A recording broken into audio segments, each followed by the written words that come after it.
Please, can you tell us a brief experience on this job? Your brief experience on this job. I know you are Wale's boss. Can you please tell us a brief experience on this job?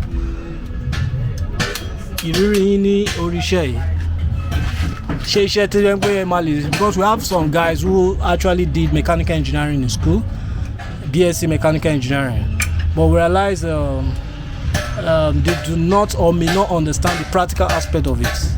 So what would you tell people like that? Would you say, okay, they should probably, after BSc in mechanical engineering, come to learn the practical aspect of it? So what would you say as somebody who is experienced in this job?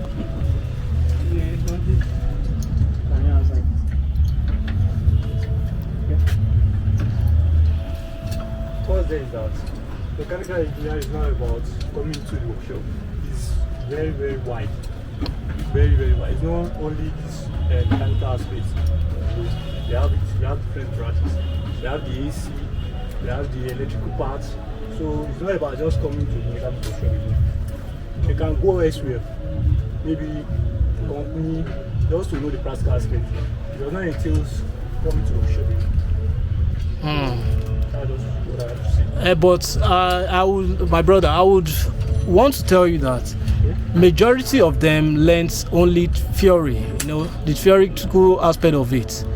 Like when you said something about AC, some might not even know how to fix one thing, but they can define AC, Sure.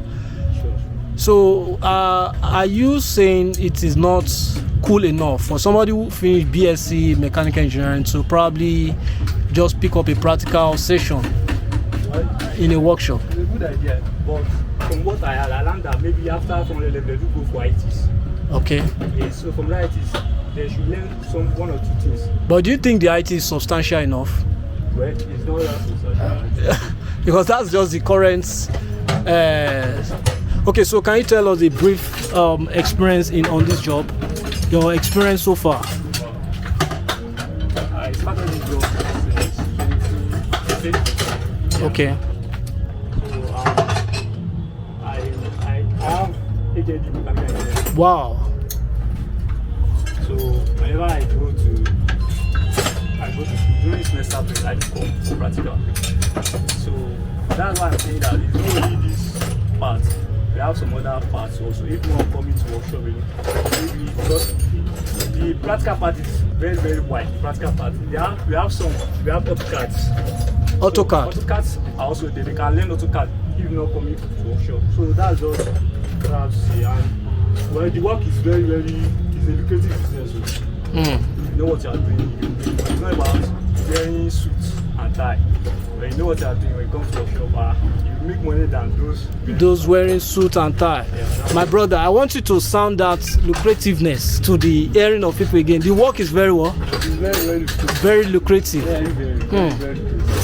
Very lucrative. And going by the current situation of the country, everyone needs to learn a skill. Yeah. We all need to get one or two skills to back up things. Okay, like how do you diagnose faults in a vehicle as a specialist?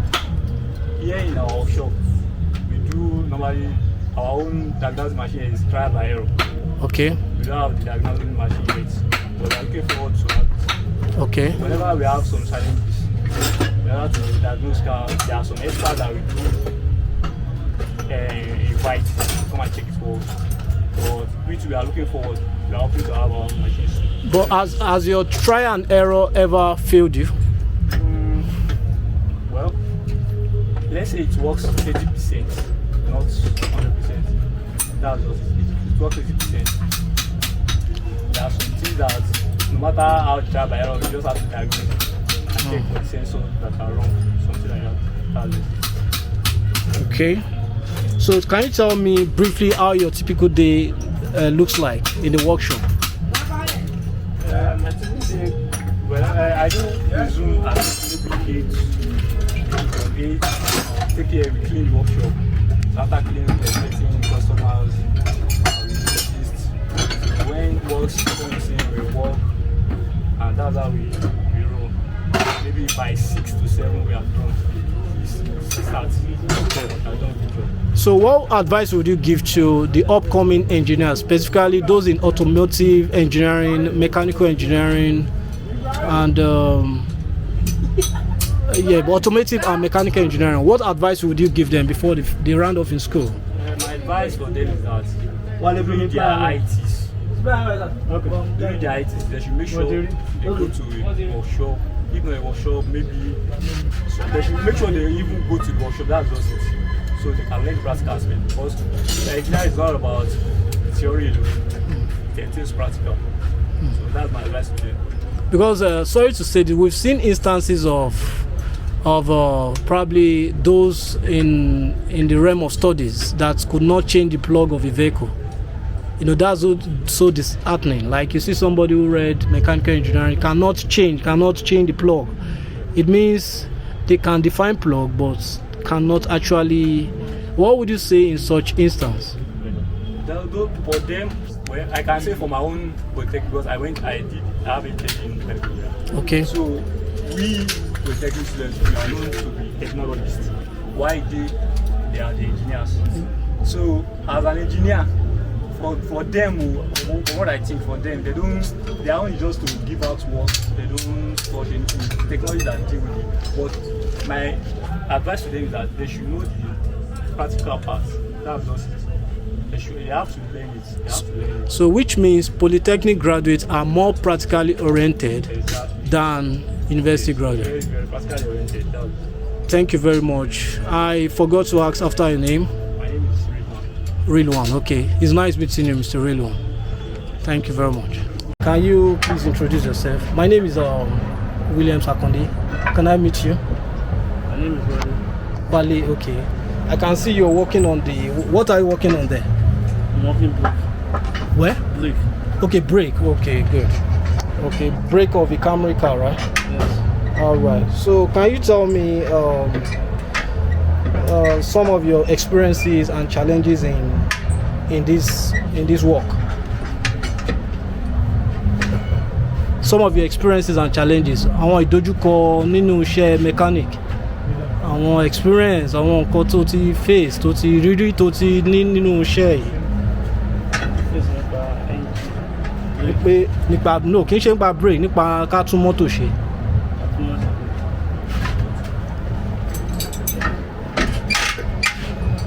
I mean, some of your challenges in this work, in mechanic work. Challenges, àwọn ìdojúkọ pa gbà mí bí o ṣe iṣẹ́ onípẹ́ kíní o tún ní láti postpone ẹ̀ síjọ́ kejì.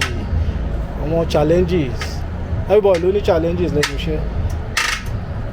Or is there no challenge at all? Wípé tí mọ́tò iṣẹ́ bá ti wá ọwọ́ kan ló máa ń get it. That means you are a 100% expert in your field. Nǹkan tí mo 100% expert. So any Japanese car tó bá ti gbé wá bá good to go ni 100%. Okay. So that means you specialize on Japanese such as Honda, Toyota. What other brand? What other brand of car? Mitsubishi. Okay. So any part of Mitsubishi, Honda, and Toyota, you fix it. Yes. Okay, that's very good.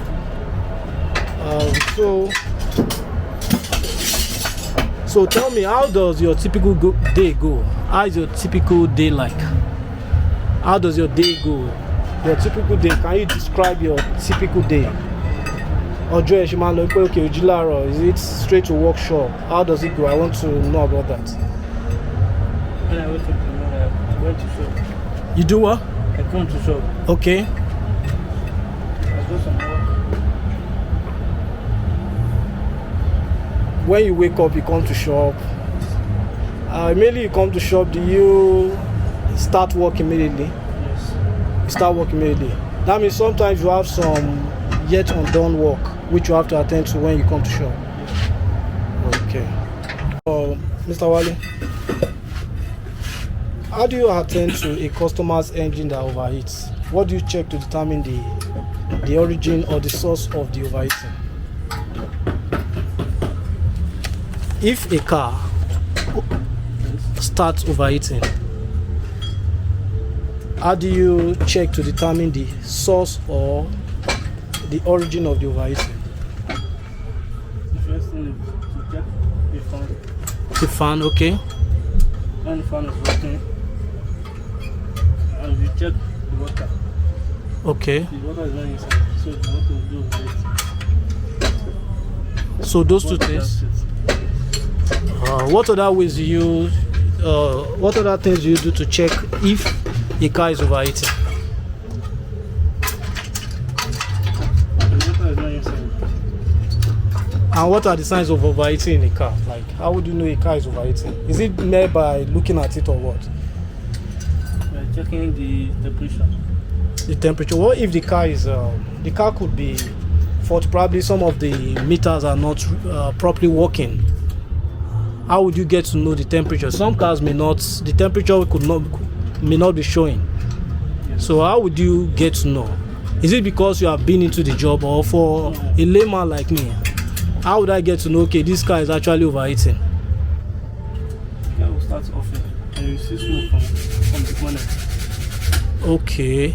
But smoke from the bonnet is most time caused when the car is in traffic and is not moving. Probably when in traffic and probably there's a traffic jam, and it's not moving. Then you see some cars smoking. Is that what overheating is about too? That's not overheating. So basically, are you saying the overheating is caused by not having enough water in the car or what? Yeah. So how can we prevent overheating in cars sometimes?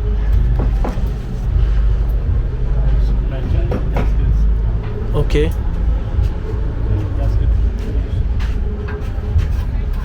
Is that all we need to change to stop overheating? Okay. So how about adding coolant to the water in the radiator? Can that also help to reduce overheating?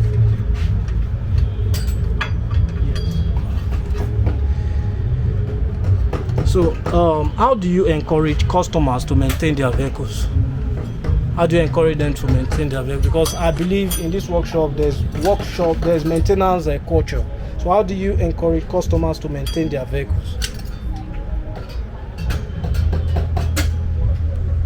What's that you're holding? Is that the brake pad? The brake 90. The brake what? 90. Okay. So tell me, how do you encourage customers to maintain their vehicles?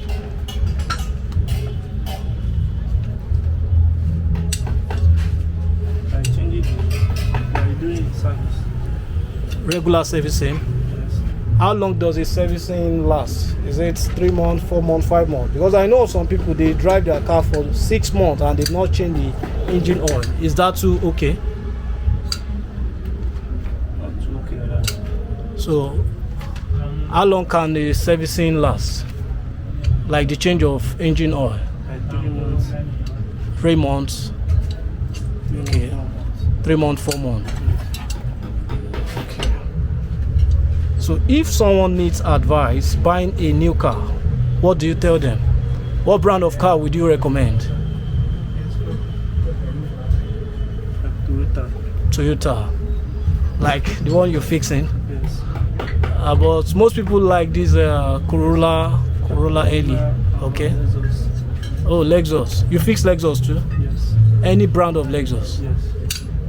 I like your spirit. You're a fine man and you're doing a good job. So, boss, most time you would advise people to go for Toyota. Yes. What brand precisely? Toyota. What brand of Toyota precisely? Is it Camry or Corolla? Camry. Like Mosu. Mosu. Okay. Okay. So it's really nice time talking with you. And like I asked earlier on, you said you're fixing the brake of this. But some cars realize the steering. Do Toyota cars do that too? What brand of car do that? Honda, okay. So all Honda. How about the US version? Those CRV Honda. Do their hands break up too? Yes. They do all Honda. Yes. But Toyota, I've never had any complaint of somebody say, okay, Toyota malfunction on the road. I mean the wheel. Okay, so it's really nice talking to you, Mr. Wale. Thank you for your time. Thank you. I really appreciate it.